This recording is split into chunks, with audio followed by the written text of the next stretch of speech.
Boa noite a todos. Chegamos à última palestra do primeiro seminário de Direito Esportivo do GED-BMEC. Eu quero agradecer a todos pela presença nas 3 palestras de hoje. Fico muito feliz com o apoio que tem dado ao início do GED. Quero agradecer ao IBMEC por todo o apoio, por disponibilizar a plataforma e a divulgação desse evento. Quero agradecer também ao professor Dr. Carlos Henrique, que não pode estar aqui agora, mas é coordenador do grupo de estudos em Direito Esportivo do IBMEC, e quero agradecer a todo o grupo pela construção desse evento. Em especial, agradeço agora, em nome da doutora Ana e da doutora Desirê, todas as palestrantes que estiveram juntas nesse evento.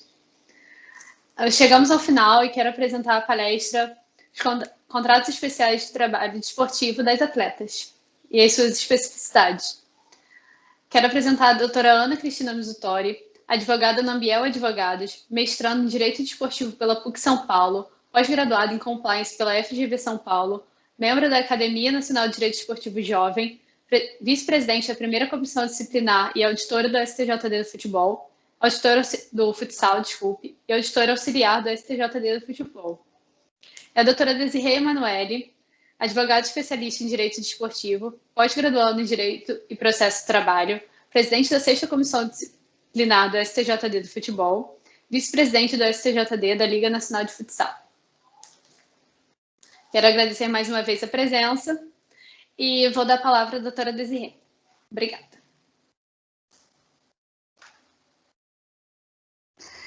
Obrigada, Heloísa. Primeiramente, eu gostaria de agradecer, o convite do grupo para poder vir aqui falar para vocês um pouquinho sobre as questões contratuais das atletas femininas, E, inclusive, faço por meio da Heloísa um agradecimento geral a todos os membros do grupo por estarem aqui até esse horário para a gente poder conversar um pouquinho sobre essa temática. E também agradeço pela divisão da minha mesa aqui com a doutora Ana. É um prazer revê-la e um prazer poder dividir mesa com ela nessa oportunidade. Gostaria que fosse pessoalmente, mas infelizmente a gente não está tendo muitas oportunidades diante das condições da pandemia, mas espero que em breve nós possamos estar todos juntos em grandes eventos e compartilhando bastante de networking, que é essencial na nossa área do direito desportivo. Eu não posso deixar de parabenizar as mulheres no dia de hoje, e mencionar o quão emblemático é poder falar dessa temática nessa data, que não é só uma data meramente para se homenagear as mulheres, mas é uma data em que é um dia de luta, para as mulheres. A gente sempre está buscando levantar bandeiras, e na data de hoje poder falar sobre contratos e, de alguma forma, levantar algumas críticas a esses contratos, para mim é essencial e super importante, nessa data de hoje. Peraí que eu sumi com vocês aqui da minha tela. Não sei o que eu fiz, mas tá tudo certo. Vamos lá.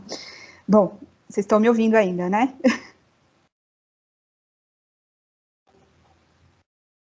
Vocês estão me ouvindo? Porque para mim não aparece vocês. Estamos sim. Ah, então tá bom. Vamos seguir assim, mesmo que eu não esteja vendo vocês aqui, eu não sei onde eu enfiei o negócio aqui, o quadradinho, mas vocês vão me chamando aqui, por favor. Se houver algum tipo de dúvida ou alguma colocação, vocês podem interromper, fazer as perguntas. Para mim não há nenhum tipo de problema. Assim, para eu entrar, na verdade, na questão mais polêmica de um contrato de trabalho de uma jogadora ou de uma atleta de qualquer modalidade, é importante que a gente traga a questão da profissionalização.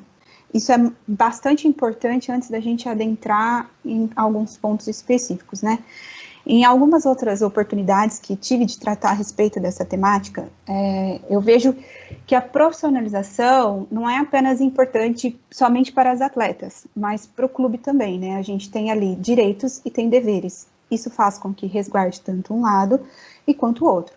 Aí faz com que as obrigações fiquem bem divididas entre a parte da atleta e a parte do clube, Aqui eu pontuo que as atletas brasileiras, em especial, elas percorrem caminhos bem difíceis, Como já sabemos, ser recorrentes na trajetória profissional de todos os atletas, dada a proibição de atuação que perdurou por muitos anos, né, dentro do futebol especificamente, e as consequências dessa proibição é diretamente ligada à lentidão que vivenciamos na profissionalização como um todo, né, a gente vê aí que a profissionalização, ela não acontece justamente porque a gente tem esse atraso junto, por exemplo, do futebol masculino, né?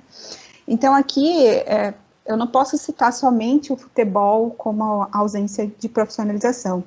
Embora hoje a realidade já é muito diferente, que a gente vê aí várias atletas com contrato de trabalho, a gente sabe que não são todos os atletas que têm aí uma profissionalização garantida, né? Mas tenho que citar outras modalidades que seguem anos-luz distantes de uma profissionalização através de um contrato de trabalho. O que a gente pode ver é que a profissionalização, ela se dá com a existência do contrato de trabalho, o contrato especial de trabalho, que é o que prevê a legislação, né?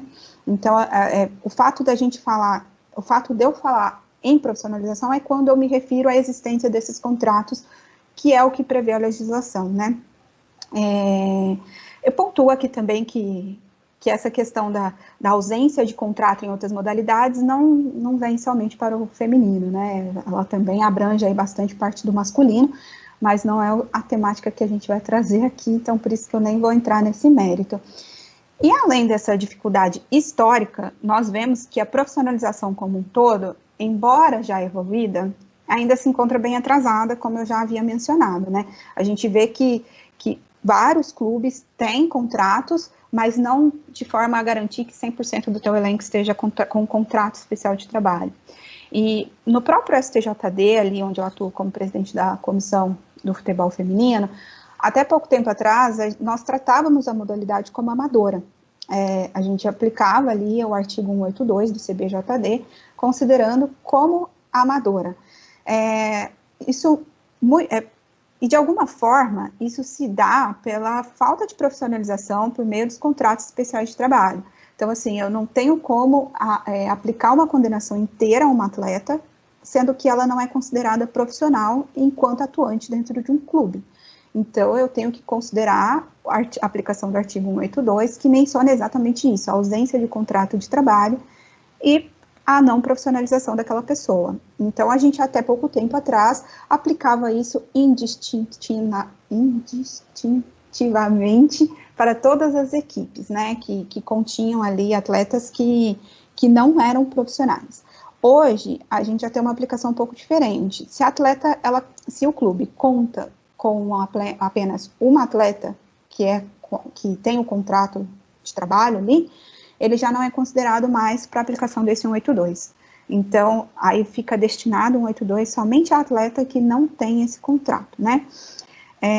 Sabemos que há exigência de profissionalização pela CBF, que isso está sendo feito de forma escalonada desde 2018, como, inclusive, condição de licenciamento dos clubes para as competições, né? E há uma intenção que neste ano de 2021, os clubes sejam direcionados a registrar todo o quadro de atletas. Então, há uma intenção junto à CBF para que seja aplicado qualquer tipo de punição aos clubes que não fizerem essa condicional ali. Mas, ainda não é uma regra, e não sei se em virtude da pandemia a gente vai conseguir ver isso de forma tão real acontecendo dentro do futebol feminino. A profissionalização, ela traz, né, além de uma segurança para as atletas ali, tendo em vista que além dessa segurança para as atletas, ela traz também uma segurança para a carreira da atleta, porque pense bem, se você não consegue vivenciar a tua vida dentro da tua profissão, então, por exemplo, se a atleta ela não consegue ter um respaldo financeiro dentro daquilo que ela faz de melhor, que é jogar futebol, obviamente ela vai procurar uma segunda profissão. Se ela procura uma segunda profissão, ela não vai estar 100% presente naquilo que ela faz de melhor, que é o futebol. Vejamos, eu não estou dizendo que as atletas não se dedicam 100%, elas se dedicam 100% dentro do período que elas podem dedicar para aquilo.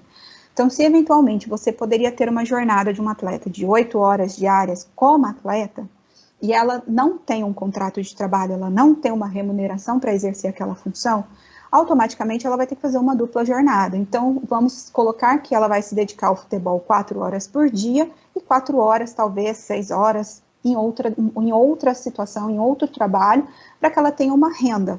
Então, a partir do momento que ela não consegue dedicar 8 horas e ela passa a dedicar 4, veja que há um prejuízo para o clube, né? E aí, com isso, a gente tem a afetação do produto como um todo, porque se a pessoa não está se dedicando 100% ali naquele trabalho, ela automaticamente isso vai interferir no produto final, né? Se você não tem um bom produto, automaticamente não tem um retorno financeiro, porque as pessoas não vão querer investir com patrocínios naquilo que não tem um retorno financeiro para elas. Então, se o futebol que está sendo jogado não está 100%, automaticamente isso influencia num patrocínio, que automaticamente influencia lá na frente numa profissionalização. Então, é tipo tudo um ciclo, né? Então, se você começa com a profissionalização, você tem uma dedicação 100% de um atleta, e ela vai estar 100% boa naquilo que ela faz de melhor, e aí você vai oferecer um produto melhor, que você vai poder ter um patrocínio melhor, e que vai fazer girar esse produto. E com isso, o futebol feminino vai ter mais visibilidade, vai ter mais atração, e assim a gente consegue vivenciar situações melhores para um futebol feminino, por exemplo. Estou aqui falando do futebol feminino, mas nada difere de qualquer outra modalidade que eu poderia estar dizendo, que também influencia nessa questão do que é oferecido para o mercado em questão de produto e retorno financeiro para um patrocinador. Então, a profissionalização, ela é extremamente necessária para todos os envolvidos ali no esporte, né? Sendo ele futebol ou demais modalidades, que é o que eu acabei de dizer assim para vocês, que eu acho que é importante a gente trazer essa questão da profissionalização, né? E eu posso pontuar que nas outras modalidades, elas não fornecem nenhum contrato especial de trabalho. Não é uma questão de que, igual no futebol, você tem 5 atletas que têm o contrato de trabalho e 10 que não têm. Não é isso. Nas outras modalidades, eles raramente fornecem esse contrato especial de trabalho para atleta, que é aquele previsto na legislação. O que muitas vezes eles oferecem são contratos de ajuda de custo, né? Em que o clube banca o desenvolvimento da modalidade e não faz com que a pessoa viva daquela renda financeira ali dentro da modalidade que ela exerce, né? A Lei Pelé, que é a 9.615, no artigo 28, que é onde a gente tem a determinação de vários direitos aos atletas, tem os direitos reservados ali aos atletas, tais como 30 dias de férias, repouso semanal remunerado, jornada de 44 horas semanal. Então, você tem a previsão contratual de trabalho para uma pessoa profissional. Você tem um respaldo e uma segurança para uma pessoa que tem um contrato, né? E a profissionalização, ela faria com que você tivesse recebimento de salários, uma proteção jurídica de ambas as partes, porque aí você consegue estabelecer direitos e deveres tanto com o atleta quanto com o clube, é uma dedicação 100% das atletas, seria o fornecimento de um bom produto, retorno financeiro, entre outras coisas mais, e por fim, não menos importante, né, a gente traria aí o respeito pelo esporte como um todo. Então, a profissionalização, ela é extremamente necessária para todos os atletas, né? E aqui, agora eu entro na questão mais pontual dentro da questão de uma atleta profissional, que é a questão da gravidez, né? É importante mencionar que a gravidez para uma atleta profissional, ela seria o mesmo que interromper a carreira no momento de maior performance.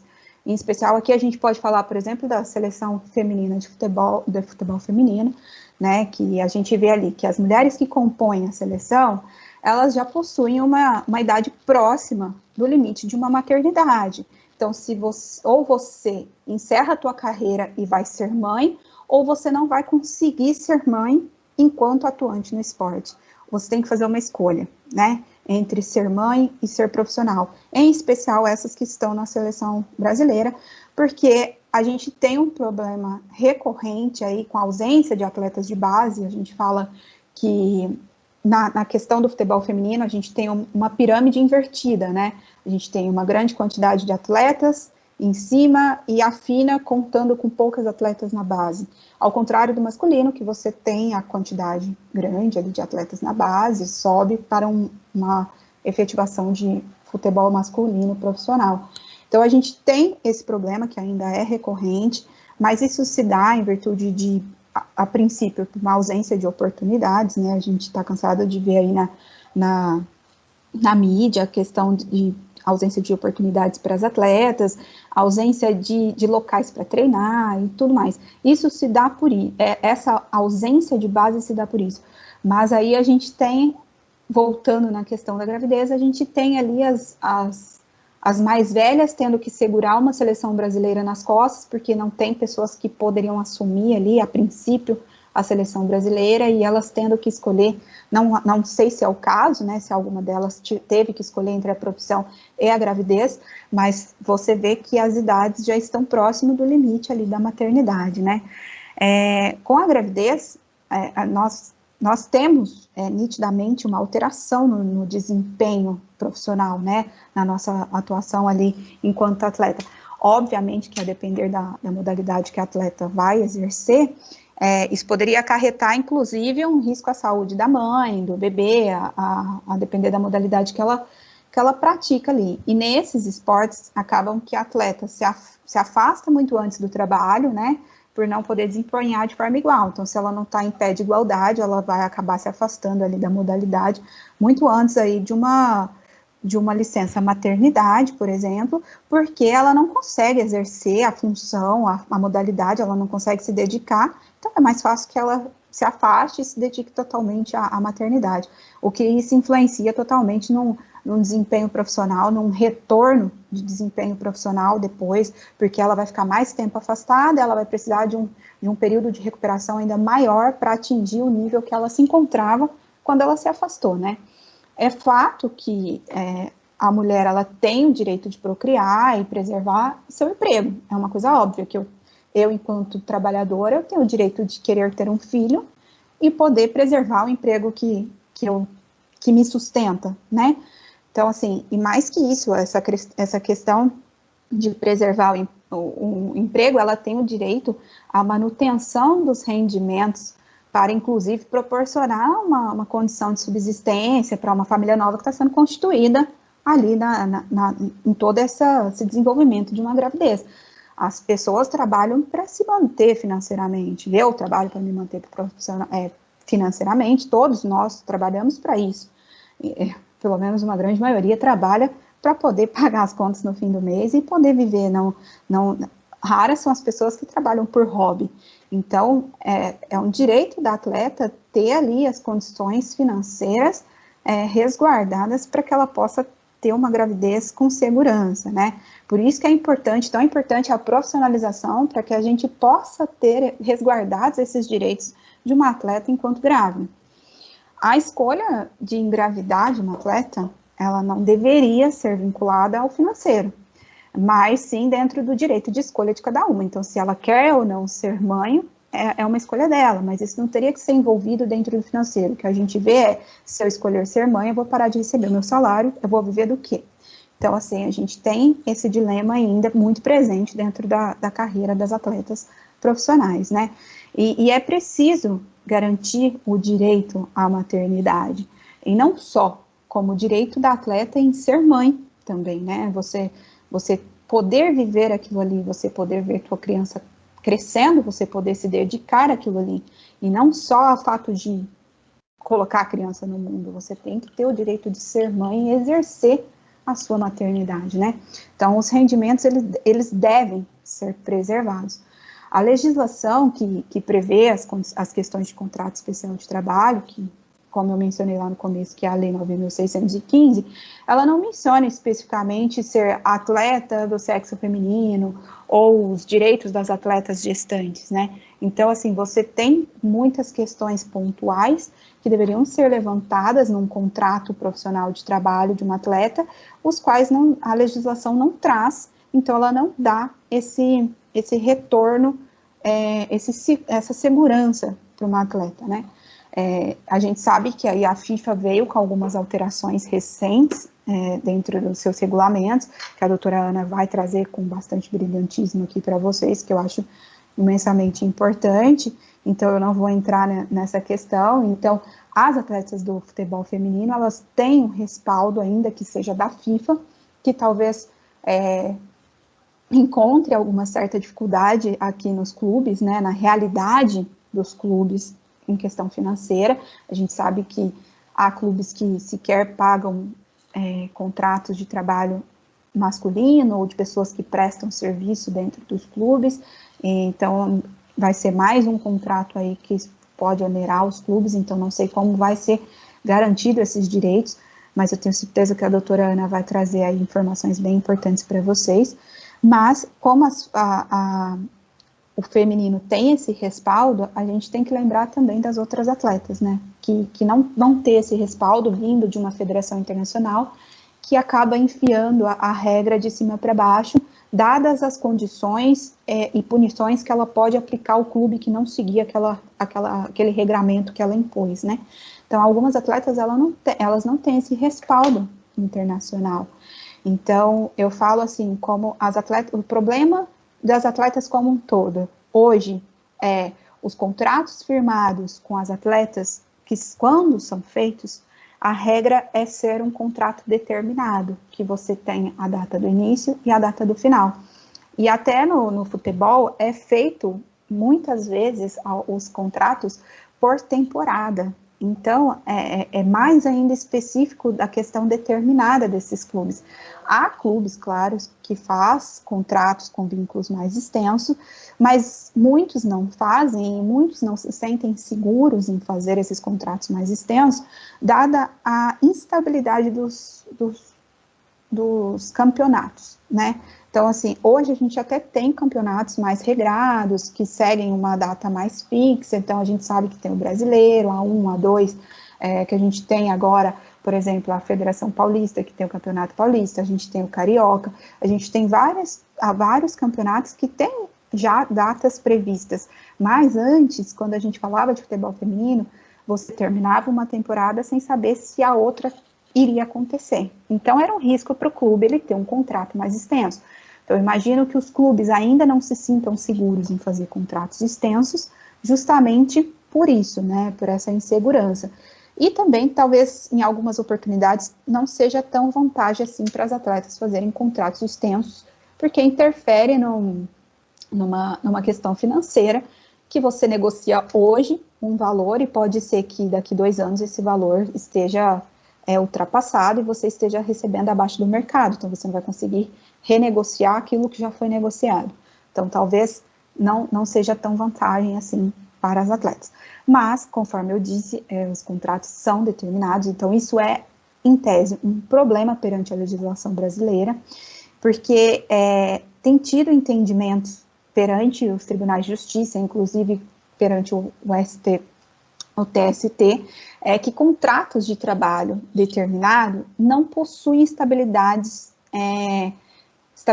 que dão garantias às trabalhadoras grávidas, que a gente sabe que existe, né, que quando a trabalhadora está grávida, ela tem ali, se ela for demitida sem justa causa, ela vai ter ali uma segurança jurídica por um período, e isso a gente não tem em contratos determinados. Por que a fundamentação dessas decisões do TST acontecem? Porque, em tese, o contrato determinado, você sabe quando o teu contrato começa e sabe quando o teu contrato vai terminar. Então, você não é pego de surpresa, você não vai ser demitido de forma sem esperar que isso vá acontecer ali, sem justa causa, né? E você vai ser pego de surpresa no meio de uma gravidez. Então, você já sabia que teu contrato ia terminar e você, de alguma forma, engravidou. Então, eles falam que a estabilidade é destinada àquelas pessoas que são pegas de surpresa, que não sabiam que o contrato poderia terminar. Então, você ter um contrato determinado pela legislação aplicável pelo TST hoje, você não consegue uma estabilidade para uma trabalhadora gestante. Então, isso também seria um problema para as atletas, né? E de uma forma muito pessoal, a gente deve avaliar isso com muita cautela. São contratos determinados, mas a gente está falando de carreiras curtas. A gente está falando de pessoas que vivenciam seus contratos de trabalho de forma muito rápida e são picos de trabalho, né? Você tem ali até um limite de idade para desenvolver a tua profissão e depois disso você não consegue mais desenvolver, pelo menos enquanto atleta, ali na prestação daquela atividade. Então, assim, a regra que você aplica para uma trabalhadora comum não deve ser aquela aplicável para um trabalhador especial. Assim como a gente tem previsões especiais para atletas, que a gente pode colocar aí jornada de trabalho, que são jornadas totalmente diferentes, adicional noturno, que a gente tem previsão de que não é pago, porque os jogos acontecem à noite. Isso, para um trabalhador comum, isso é um direito dele. Para um trabalhador especial, no caso, o atleta, que ele tem uma legislação especial devido à situação em que ele exerce aquela função dele, né? Então, se a gente tem questões especiais para atletas, por que não tratar as atletas de forma especial, de modo a não aplicar a ela a regra geral de um trabalhador comum, né? De uma forma jurídica aqui, né? A profissionalização que eu trouxe lá no começo, que eu acho que era importante fazer esse embasamento para trazer toda a temática, ela se torna importante justamente pelo direito que adquire uma atleta, uma trabalhadora, uma prestadora de serviço ali dentro de uma... Prestadora de serviço não, mas uma trabalhadora dentro de uma relação de trabalho, perante a Previdência Social, né, que prevê aí um salário de maternidade, que você tem um salário de maternidade por 120 dias, ainda que o contrato tenha terminado. Então, você vai ter pelo menos o dinheiro daquela situação resguardado ali, para que você possa ter o teu filho com segurança, com paz, com a forma que você achar melhor. Então, é uma segurança para as atletas essa questão da profissionalização, até porque a questão da Previdência Social é destinada ao empregador, a não ser que a pessoa recolha ali como forma autônoma, mas se você presta um serviço para alguém, é natural que esse direito seja destinado, esses deveres sejam destinados àqueles que te contratou, né? E o pagamento dessa licença maternidade, ele se dá somente em cima das questões de verba salarial, né? Então, a gente teria aí a eliminação de um pagamento de cara de um atleta, você teria a eliminação de um pagamento de direito de imagem e direito de arena, que são dois institutos de natureza civil, exceto o direito de imagem, caso ele seja fraudado ali na relação trabalhista, né? E você tem que aquela verba vai se tornar uma verba salarial e não mais uma questão de natureza civil. Então, como podemos ver, né, a profissionalização, com a profissionalização, o clube transferiria ao Estado o dever de pagar o salário à atleta. Então, isso para o clube também seria bom e traria segurança ali para as duas partes, tanto para a atleta, que receberia o salário maternidade, quanto para o clube, que não precisaria ter esse ônus de pagar a atleta e poderia transferir ao Estado essa condição de pagamento, né? Há também quem defenda, e quem ouvi falar a respeito dessa questão, é o Dr. Marcos Ulloa, que é uma pessoa que eu tenho bastante respeito na área do direito do trabalho. Inclusive, eu vi hoje que ele vai fazer uma live, se eu não me engano, quarta-feira, a respeito dessa mesma temática. Então, assim, é uma temática que ele entende muito bem e que ele tem muita propriedade para falar. Ele diz, ele traz em seu entendimento, né, que o Estado, ele deve custear os salários das atletas profissionais durante o período de afastamento e durante o período de estabilidade previsto por lei, já que os clubes não têm esse respaldo ali, a atleta ela não pode ficar sozinha sem respaldo de ninguém, né? Então, ele menciona que isso deveria ser transferido ao Estado, esse pagamento. Isso ele menciona até segundo uma interpretação de um julgamento recente feito por uma repercussão geral, se eu não me engano, foi no ano passado, que menciona exatamente isso, essa transferência para o Estado dessa responsabilidade, né? Então, assim, dentro de uma realidade contratual, o Dr. Marcos também defende que os contratos de patrocínio e direito de imagem devem ser respeitados como atos jurídicos perfeitos. A gente tem aí que os patrocinadores não devem vincular o teu pagamento em virtude de uma pessoa estar grávida ou não. Isso até fere uma questão ética, né, de você negociar ali todo um contrato de patrocínio. E também o direito de imagem, que a gente sabe que há um caso bem emblemático aí da Tandara, que ela teve rescindido o contrato de direito de imagem com relação justamente à gravidez, né? Ela ficou grávida e perdeu o contrato de direitos de imagem. Fica até estranho você imaginar que um clube rescinda um contrato porque a pessoa ficou grávida. Parece que é uma doença, um problema você estar grávida, enquanto ele poderia usar, talvez, dessa imagem e angariar ainda mais patrocínio com relação à imagem da atleta sendo explorada ali, podendo garantir para ela os direitos dela e também garantir para ele os direitos dele em desenvolver essa imagem da atleta, né? Então, somente para contextualizar aqui, por fim, né, uma mulher grávida hoje, com a aplicação da CLT, né, o que a gente tem?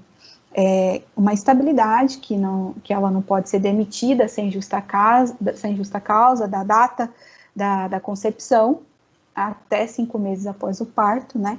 E aqui a gente já tem o entendimento mencionado anteriormente, referente ao contrato determinado. Caso ela não seja demitida sem justa causa, seja um fim de um contrato determinado, essa estabilidade não se aplica. Caso demitida nas condições de um contrato sem justa causa, por exemplo, ela tem o direito a uma readmissão e uma indenização por essa estabilidade, ou uma indenização por essa estabilidade, né? Caso não seja possível mais a readmissão ali no trabalho. Ela tem o direito de uma mudança de setor, caso a atividade exercida ali por ela não seja condizente com a gravidez, né? Às vezes a atividade que ela exerce é muito pesada para quem está grávida, então ela tem o direito de mudar ali de setor, se ausentar para exames de rotina, pré-natal. Eu acho que a doutora Ana até vai mencionar um pouco isso com relação à FIFA, e para vocês verem que há um vínculo, mesmo que a CLT traz questões para uma funcionária comum, isso também deveria ser aplicável a uma atleta, né? Não aquela que está resguardada já pela FIFA, mas todas as outras, porque elas são muito parecidas, as obrigações e a questão contratual aqui. E a questão ainda tem um direito da atleta fazer uma amamentação, né? Ela tem o direito de exercer a maternidade ali junto do teu filho, da tua criança que está ali necessitando de atendimento. Há histórico de clubes que tratam as atletas grávidas com respeito, como o ano passado a gente teve o caso, ano passado ou ano retrasado, eu fico meio perdida com 2020, parece que ele não existiu, assim, então tem hora que eu fico meio perdida, mas a gente teve um caso recente, vamos colocar assim, no Grêmio, né, em que o Grêmio deu total apoio para uma atleta de futebol, então há clubes que tratam a gravidez com a situação em que deve ser tratada, com o respeito que deve ser tratada uma grávida, mas é importante que a gente tenha essas garantias definidas contratualmente para não precisarmos contar com o bom senso dos clubes em alguns momentos, mas sim para que sejam os direitos ali respeitados das atletas, né?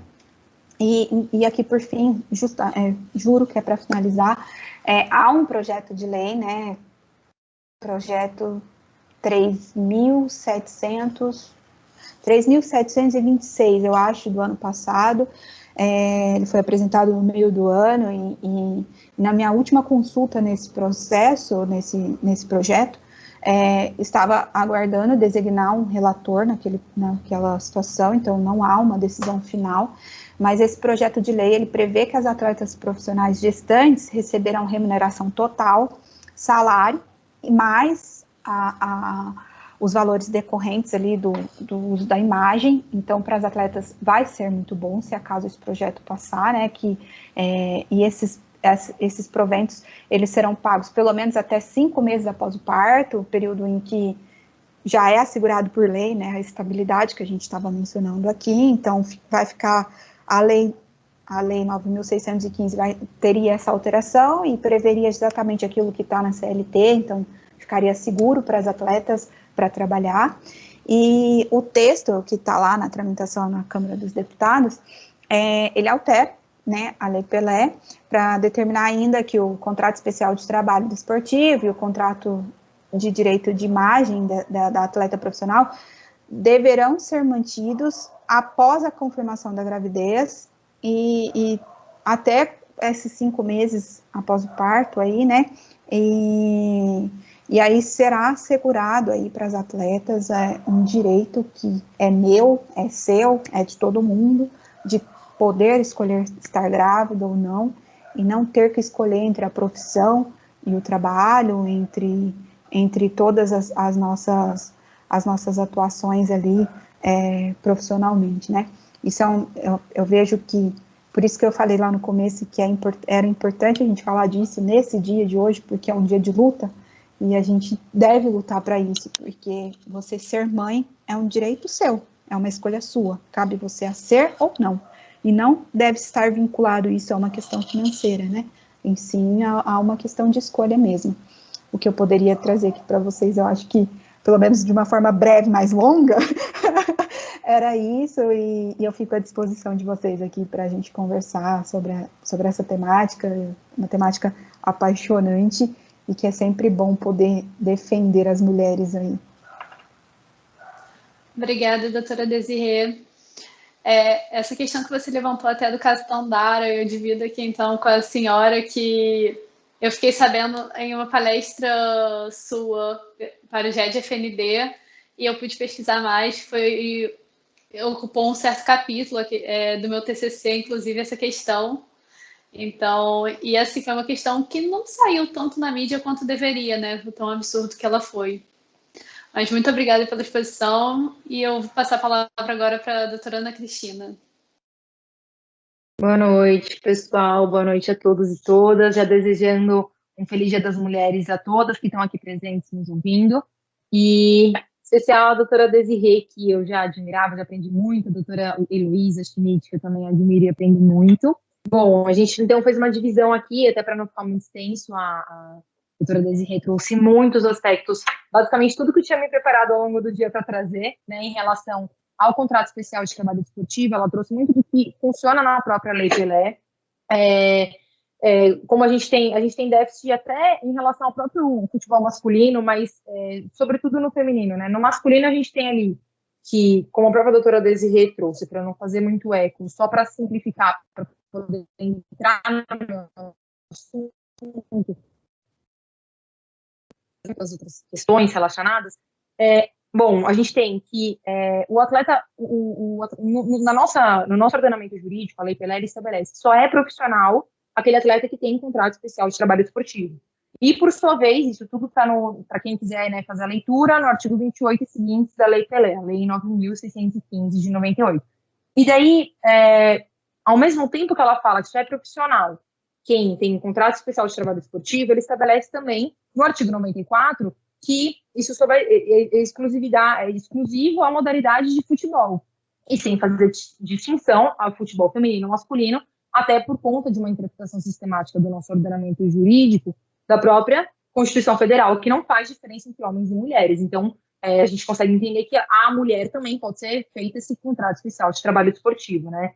Até porque na modalidade de futebol só pode ter condição de jogo se você estiver federado, ou seja, tiver o contrato junto com a sua federação correspondente ali, tudo certinho. Bom, então isso tudo a doutora Desirê trouxe perfeitamente.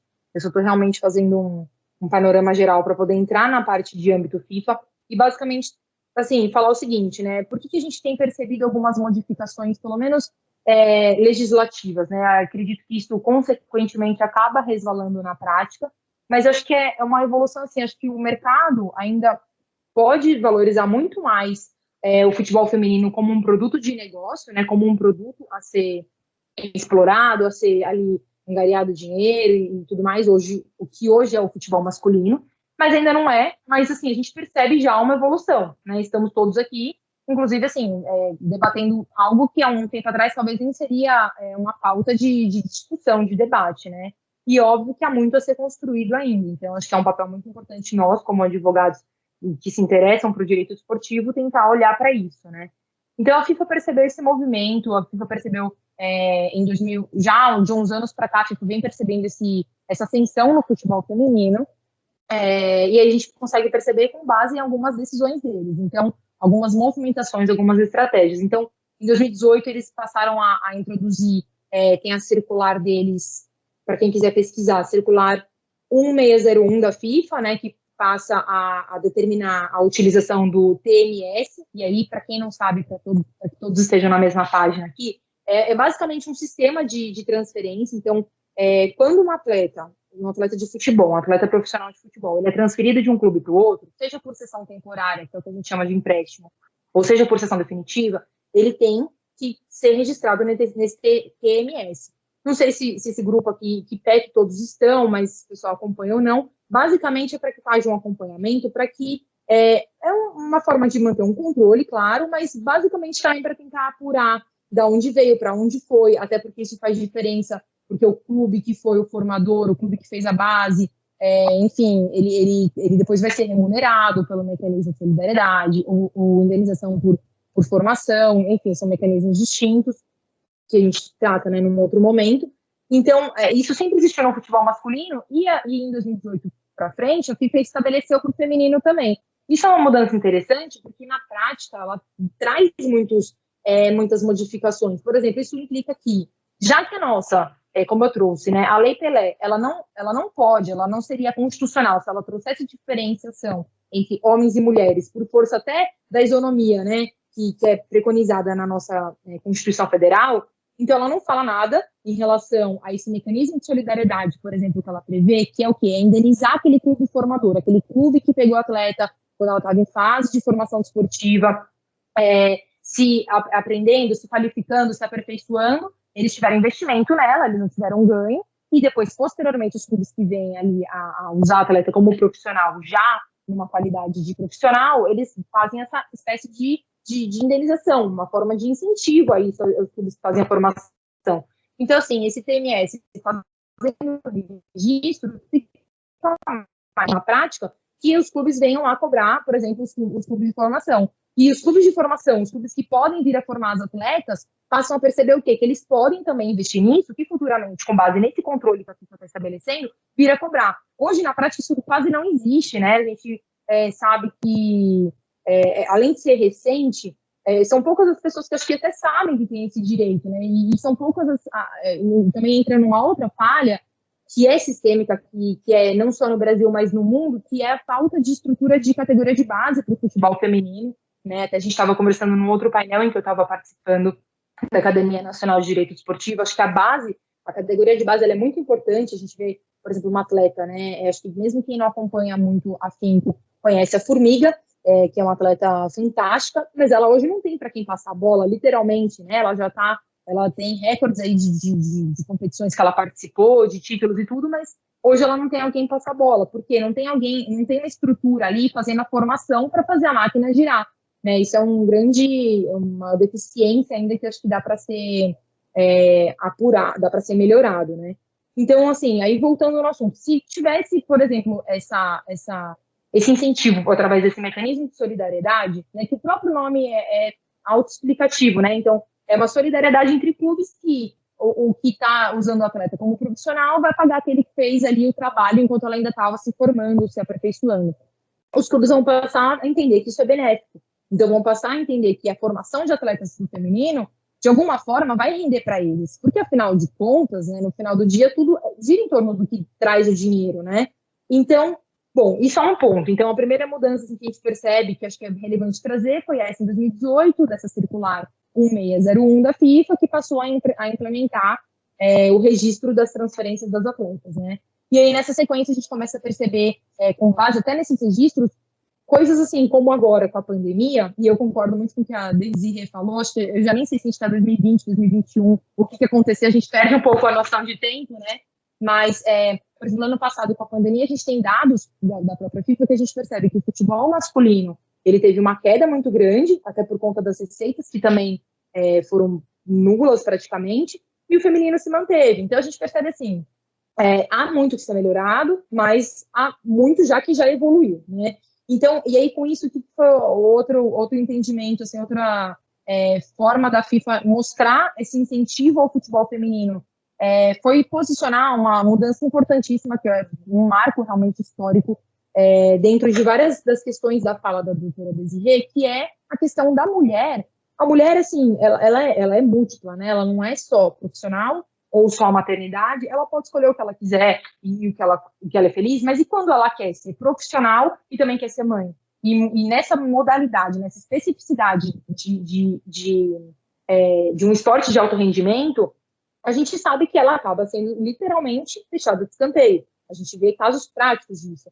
Então, a FIFA veio para colocar as regras do jogo e falar assim, olha só, a gente, para incentivar as mulheres não só a entrarem no futebol, aquelas que acreditam, que sonham, que têm essa habilidade, mas que elas se mantenham lá, e inclusive em paralelo aos sonhos delas, né, como mãe, os sonhos de maternidade, eles estabeleceram algo que eu achei brilhante, particularmente dizendo que basicamente algumas diretrizes assim, de mudar, de fazer a modificação, de incluir, então, 14 semanas as mudanças basicamente são, né, incluir 14 semanas de licença maternidade mínima, né, com remuneração de pelo menos 2/3 do salário, e o direito à reintegração pelo clube após o término da licença maternidade. Nesse período, que é interessante trazer, eles não incentivam só a mulher, eles incentivam o clube a fazer essa contratação, uma vez que eles facilitam, né? Eles falam que o clube, enquanto você tiver uma atleta e ela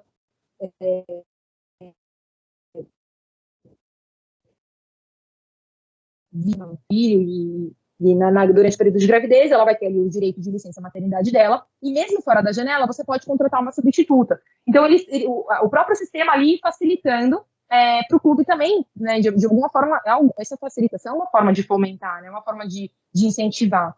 E aí ele garante ao atleta o quê? Então, a licença maternidade de 14 semanas, o acompanhamento médico durante e após a gravidez, estabilidade contratual da gestação. E isso, sim, isso é muito interessante, porque isso realmente mostra o quê? Que quantas pessoas, quantas atletas o mundo do futebol feminino perdeu por conta disso, né? Quantas atletas deixaram de seguir a carreira de atletas do futebol feminino? Isso não só no futebol feminino, a gente pode dizer todas as outras modalidades esportivas, né? Mas a pauta aqui é precisamente futebol feminino, e também a diretriz que a gente traz é da FIFA, né? Então, eu espero que inspire as outras federações de administração do desporto internacional para que sigam o mesmo caminho, né? E acho que é um caminho sem volta, acho que é algo assim que a mulher tá aí, ela vai querer correr atrás, ela vai querer fazer acontecer. É bom que o sistema se adeque e facilite que isso aconteça, até porque, como disse, né, até um colega meu falou, metade do mundo é mulher e a outra metade são filhos dela, então acho que é algo que tem que invariavelmente acontecer, né?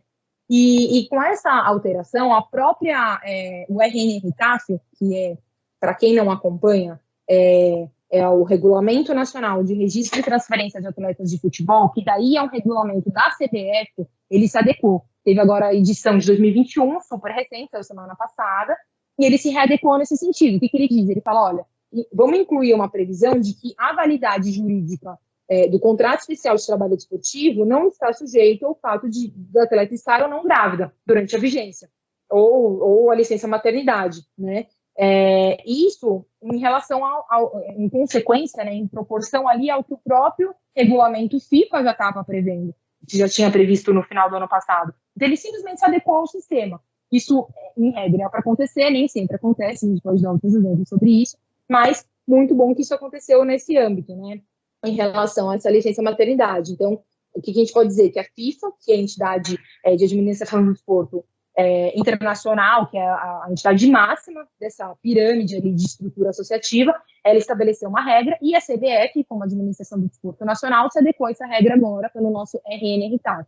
E uma coisa que eu acho interessante trazer é que essas duas mudanças, como eu disse, né, elas trazem implicações práticas até para, não só em campo, para atleta que está lá em campo, mas para nós atuantes, é interessante a gente ficar de olho em quê? Por exemplo, como eu trouxe para vocês, O RSTP, também, para quem não sabe, ele é um regulamento da FIFA de status e transferências de jogadores. Então, RSTP, ele é expresso em dizer assim, existe uma indenização de formação, e a indenização por formação ela é diferente do mecanismo de solidariedade. Isso é um assunto que, bem teórico em relação a essas duas questões. Então, a gente tem mecanismo de solidariedade e tem indenização por formação, eles não se confundem, mas basicamente o conceito de ambos é indenizar o clube formador, a grosso modo dizendo, muito a grosso modo dizendo, porque existem várias especificidades entre eles. Então, a indenização por formação, o RSTP da FIFA, ele é expresso em dizer que ele é previsto, né, para ser pago um clube que treinou, quando o atleta é registrado, o primeiro contrato profissional e tal, até o 23º aniversário. Então, o artigo 20 do RSTP da FIFA, vocês encontram ali, taxativa ali as previsões dele, e no final ele fala, esses princípios do Training Compensation não são aplicáveis para o futebol feminino. Ele é expresso em dizer que não é aplicado para o futebol feminino. A Lei Pelé, ela, como eu trouxe anteriormente no começo da minha fala, ela não difere o mecanismo de solidariedade, que é um outro instituto, do feminino e do masculino, e nem poderia, porque ela não seria recepcionada pela Constituição Federal, se você for pensar assim, né?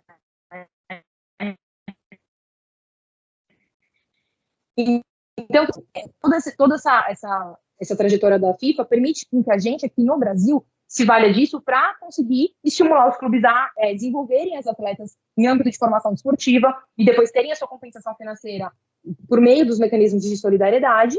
E tudo bem. Aí agora, em âmbito internacional, realmente é outra tratativa. Se for para âmbito internacional, não vai ter a indenização por formação, mesmo aqui no âmbito nacional. Mas eu acho que é uma frente que já dá para fazer ali um estímulo, um fomento e, consequentemente, um maior desenvolvimento do futebol feminino. Acho que é meio que por aí, sabe? Acho que a FIFA tem regulado nesse sentido, ainda tem muito que se aperfeiçoar, muito que trabalhar, né? Há muito que caminhar nesse sentido.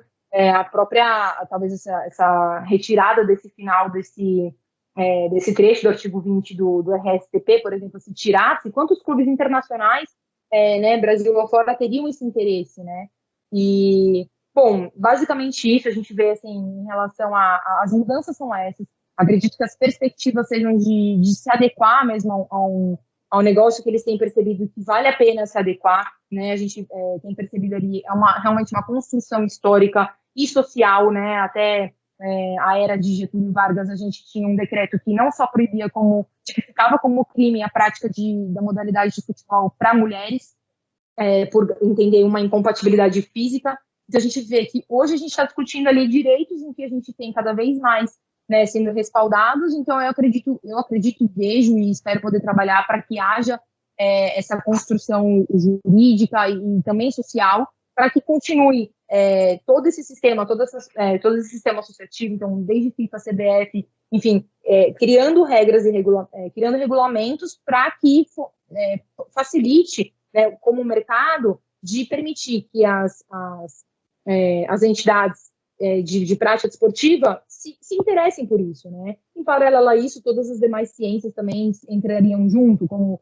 próprio marketing, né, de mostrar como tem que ganhar. Eu acredito muito nesse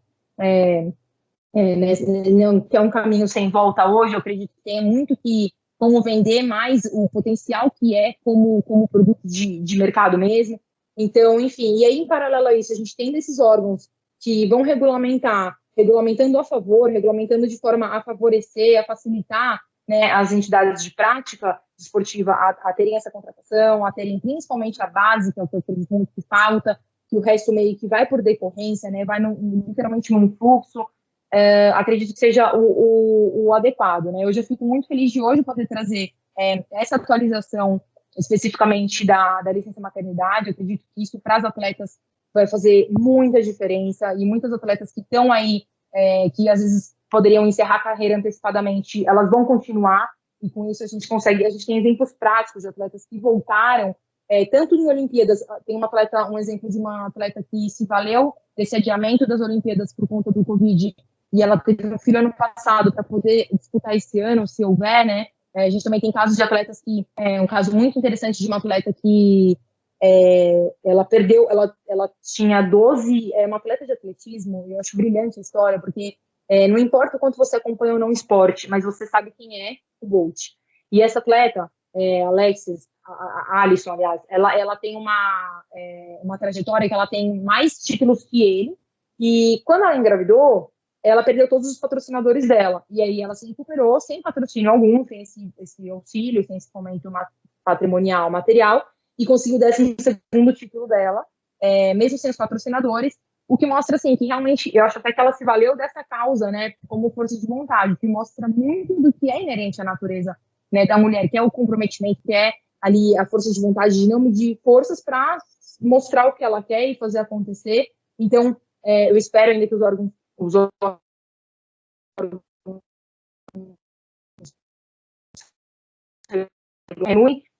pensando nisso, olhando por esse lado, né, adequando as legislações, os regulamentos. Acho que não é só se pautar no que já existe, mas se adequar aos regulamentos para que eles se adequem ao sistema hoje de como é o sistema da mulher. E acho assim, até estava debatendo num outro painel que eu estava, né, se é ou não interessante que hoje, para algumas agremiações, por exemplo, aqui do Brasil, enfim, não é só o Brasil, né, a gente fala em como CBF, como Conmebol, mas no mundo também, para algumas agremiações esportivas poderem ter a licença de se inscreverem em algumas competições, elas têm que ter ali um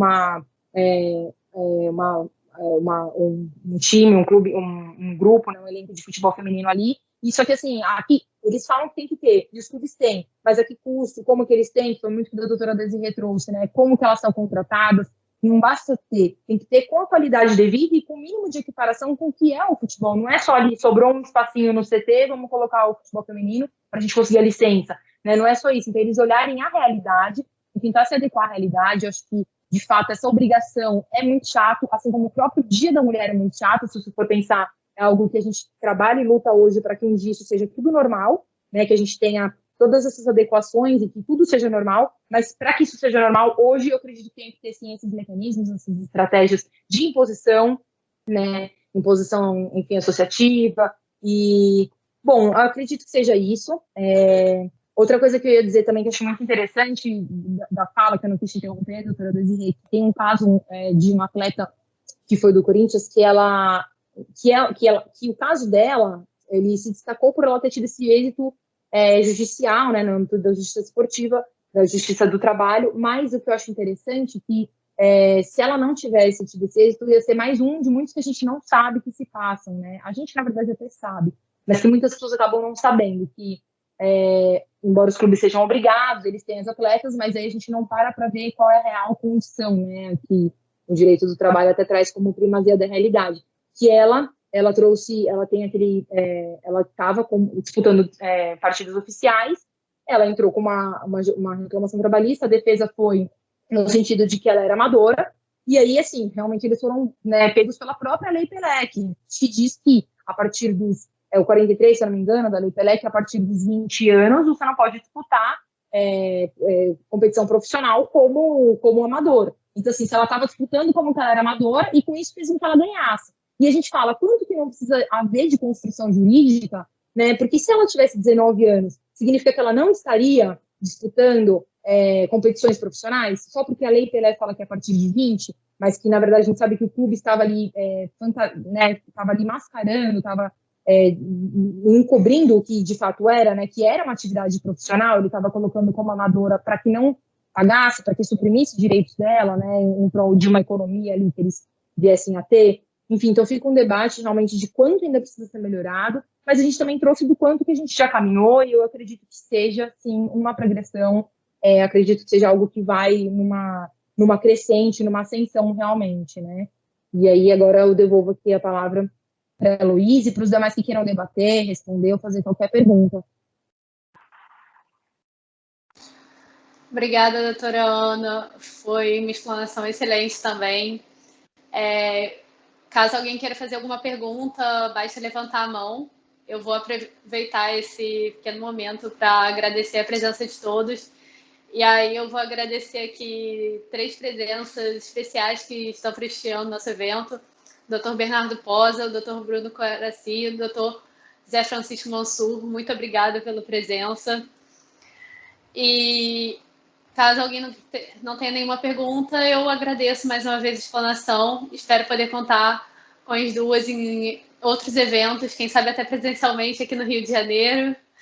O GED BMEC agradece muitíssimo a participação e ficamos muito felizes em encerrar com essa palestra o primeiro seminário de Direito Esportivo do BMEC. A apresentação está liberada. Quem quiser ligar o microfone e tal.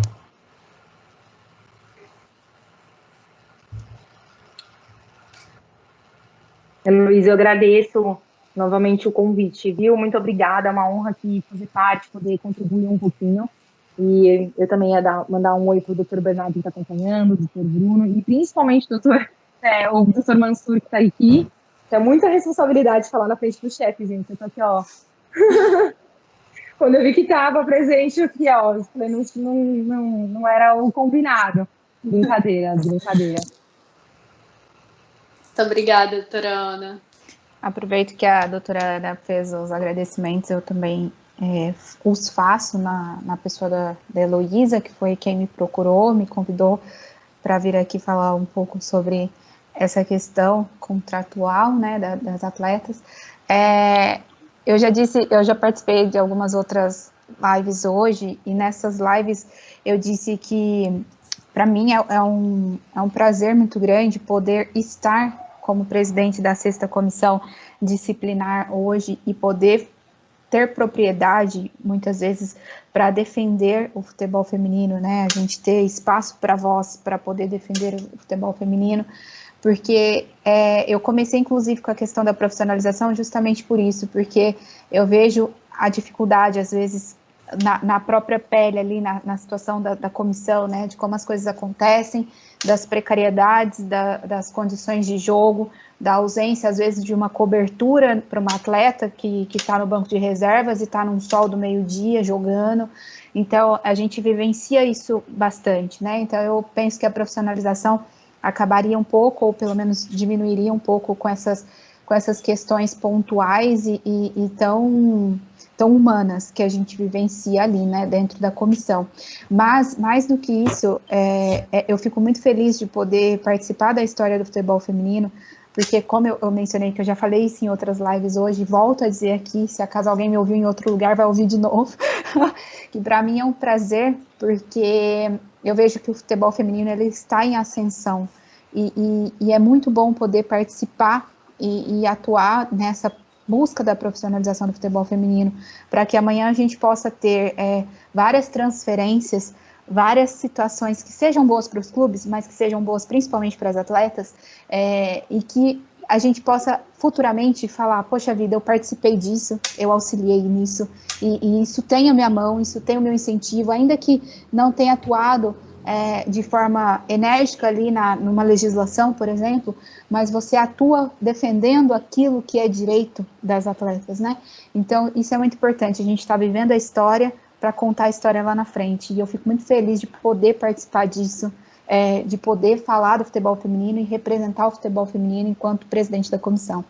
Então, assim, para mim é muito prazeroso poder falar disso aqui, sobre a questão contratual, e por isso que eu agradeço imensamente o convite, agradeço a oportunidade de estar aqui, as pessoas que estão aqui nos acompanhando nesse horário, e para mim foi um prazer, como eu sempre digo, recebê-los na minha casa.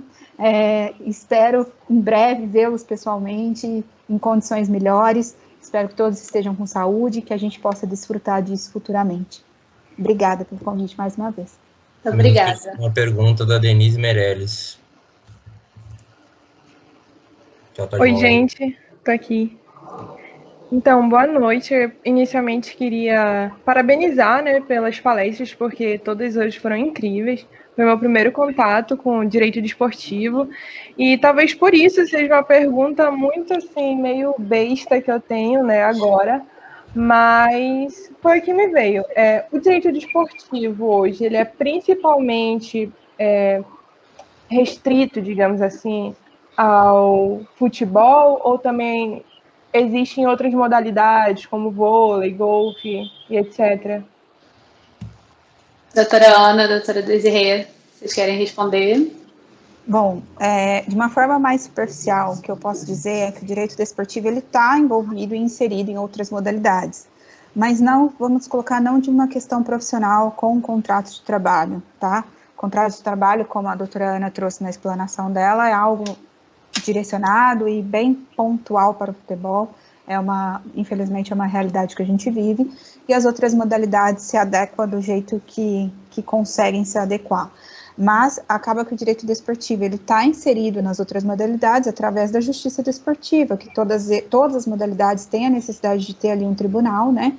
Então você tem aí uma total atuação do direito desportivo com outras modalidades.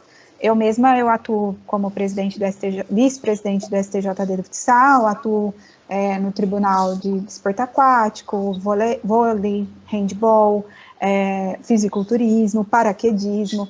Então, tem uma série aí de outras modalidades que se fazem representar dentro do desportivo pela justiça desportiva, né? Doutora Ana, tem alguma coisa a acrescentar? Gente, eu peço só para repetir a pergunta, não sei se vocês viram que eu caí bem na hora. Denise, você pode repetir a pergunta, por favor? Posso sim. Denise. Era mais sobre a questão de, por exemplo, o direito desportivo hoje ele está mais concentrado no futebol do que em outras modalidades de esporte. Existe muito existe muito essa discussão. Basicamente, a Lei Pelé e o próprio as normas que regem, como a doutora Desirê falou, a justiça esportiva, ela tem a competência para disciplina e competição, né? Então, ele é regido pelo CBJD, que é o Código Brasileiro de Justiça Esportiva. E eles, basicamente, são normativas para o futebol, sabe? Se você for tentar adaptar, você até consegue, mas se você for adaptar para outras modalidades esportivas, que, em regra, era para ser para todas, você percebe esse fenômeno de futebolização das nossas legislações. Inclusive, todos os projetos de lei que a gente tem, alguns projetos de lei que a gente tem vigente, encaminhado, e eu acredito que seja a ideia das próximas legislações que vierem a ser vigentes e aprovadas é justamente desfutebolizar. Existem alguns materiais sobre o tema que eu acho muito bacana. Porque é isso, hoje a nossa legislação ela é muito focada assim no futebol, tá sendo, né? Eu acredito muito porque a gente também é do país do futebol, né? Mas eu acho que é muito interessante que os stakeholders, né, que são as pessoas que são importantes ali nesse mercado de esporte como um todo, olhem as outras modalidades esportivas, assim como o futebol feminino, mas todas as demais modalidades esportivas também, com um produto a ser angariado, a obter lucro, e com isso as legislações também se adequam, tanto as legislações em relação à disciplina, as regras de disciplina, a própria legislação. A prova de que hoje a nossa lei é futebolizada foi a crítica que eu fiz, que a gente vê ali, do 28 a 27 seguinte da Lei Pelé, a gente vê todas as partes do contrato especial de trabalho esportivo, e de repente lá no 94, só no fim, assim, você já leu tudo, que você aprendeu, ele fala que aquilo se aplica exclusivamente aos atletas de futebol. Então, assim, quer dizer que um atleta de vôlei que trabalha, né, pela primazia da realidade, ela trabalha de fato pelo artigo 3º da CLT e pelo artigo 28 da Lei Pelé, ela não é profissional só por isso, só porque a lei diz que só é profissional quem tem um contrato especial de trabalho esportivo. Então, é algo que a lei, como eu falei, é uma construção que precisa ser feita. Nós, estudantes, a gente precisa trabalhar nisso, estudar e, enfim, tentar levar ideias para que haja um aperfeiçoamento legislativo, para que haja uma adequação da legislação que permeia o direito esportivo em relação a todas as atividades esportivas que importam muito, né? Doutora Ana, doutora Desirê, se me permitem, além disso, o direito desportivo ele tem uma peculiaridade que ele não rege apenas ali pela Lei Pelé, todos os regulamentos de campeonatos, estatutos de entidades, tudo isso faz parte da legislação desportiva. Então, o direito esportivo ele envolve todas as modalidades, apesar das questões contratuais, questões trabalhistas, no Brasil serem muito focadas no futebol, mas, assim, preciso reconhecer que tudo isso é o direito desportivo também. Sim. Mais uma mão levantada, né, Gui? Mais uma mão levantada da Flávia Daniel. Depois da Flávia, a gente encerra pela hora. Muito obrigada. Boa noite. Eu gostaria de saber se tem uma lei específica que trata sobre o contrato de atleta paraolímpico. A doutora Desirê está com o microfone fechado. Opa, desculpa. Hoje mais cedo eu deixei ele aberto e aí agora eu fico atenta para fechar. Específica não.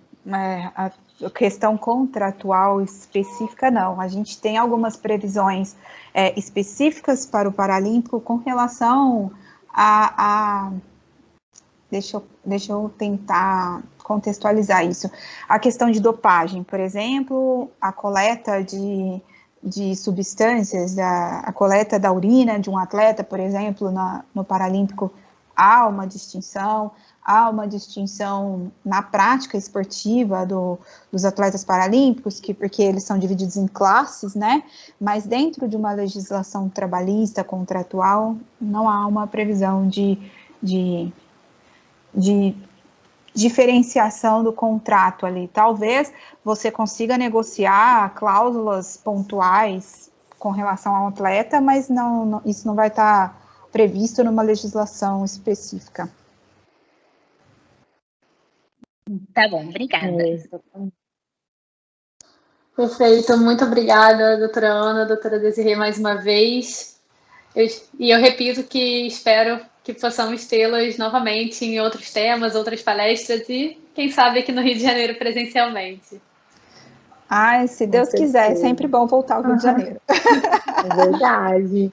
Conte comigo, conte com a gente sempre, viu? Muito obrigada, é uma alegria para a gente estar aqui. Reitero os agradecimentos também. Aos demais presentes, os informes de praxe. Aos alunos do IBMEC, não é necessário preencher o formulário que será enviado agora no chat. Os alunos do IBMEC terão uma lista que será gerada automaticamente as horas complementares e é preciso relatório para o NPJ. Ao público externo, o último número é 40.